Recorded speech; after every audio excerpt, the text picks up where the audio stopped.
Quand le cinéma français décide de se lancer dans un registre qu'il ne connaît pas vraiment, ça peut parfois donner de très bonnes surprises comme des mauvaises. Et aujourd'hui, c'est Douglas Attal qui se lance avec Comment je suis devenu un super-héros, l'adaptation du roman éponyme de Gérard Bronner. Alors, bonne surprise ou bien foirage total, c'est ce que je vous propose de découvrir aujourd'hui dans cette critique.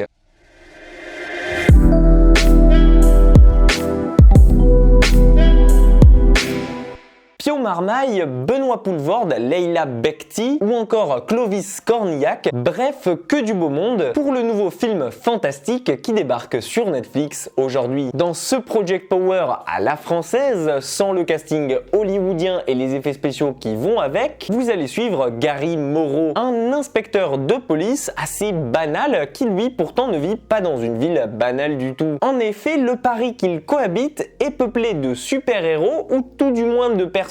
qui vivent avec des pouvoirs et qui les utilisent parfois à bon escient comme parfois pour faire le mal. Lui qui comme beaucoup n'a aucun pouvoir et une vie assez pathétique, il va être amené à faire équipe avec Monte Carlo et Calista, deux anciens justiciers à la retraite, et il va devoir faire face avec sa coéquipière à un dangereux gang faisant du trafic de super pouvoirs. On va donc le suivre tout au long des 1h40 que dure ce film à travers une enquête qui va l'aider lui-même à se comprendre et à se connaître un peu plus, lui qui a l'air au final bien plus spécial qu'il n'y paraît. Alors comme vous vous en doutez, qui dit film de genre français dit film souvent cheap, en deçà de ce qu'on proposent les Américains et qui est en général un film indépendant. Mais malgré tous les défauts qu'on pourra trouver au film et qu'on pourra intenter d'un côté au budget plus minime et de l'autre à notre expérience insuffisante dans le domaine fantastique, eh bien force est de constater que j'ai trouvé l'idée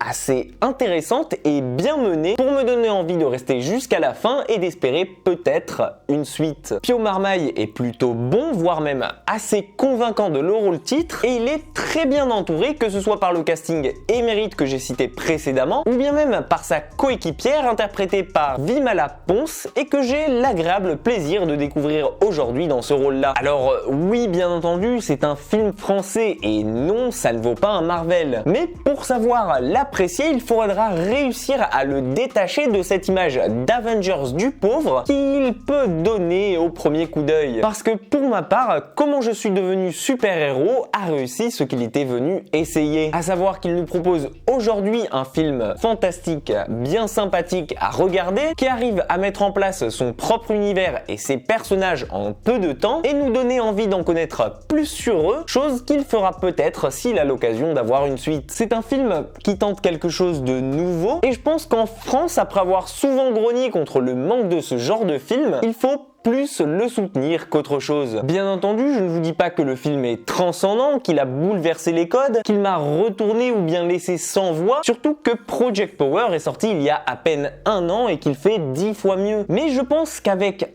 un peu plus d'action, un peu plus de risques pris dans les scènes qui sont filmées, et donc des plans un peu plus dynamiques mais surtout plus crédibles, comme avait su le faire Balle perdue, eh bien je pense qu'il y a moyen de corriger le tir et d'améliorer la plupart des défauts de ce premier opus. Alors si vous souhaitez voir quelque chose de différent dans le paysage cinématographique français, que vous souhaitez le soutenir ou bien que vous êtes tout simplement curieux, je vous invite à aller le voir par vous-même et à revenir ici pour me dire d'après vous ce qui mérite d'être retenu ou amélioré pour qu'une possible suite voie le jour. Voilà donc mon avis sur le nouveau film de Douglas Attal, disponible depuis ce matin sur Netflix. Pensez à liker la vidéo si elle vous a plu, à la partager mais surtout à vous abonner à la chaîne, c'est ce qui me fait le plus plaisir et c'est surtout le meilleur moyen de me soutenir. Prenez soin de vous et quant à moi je vous dis à très vite pour une toute nouvelle critique.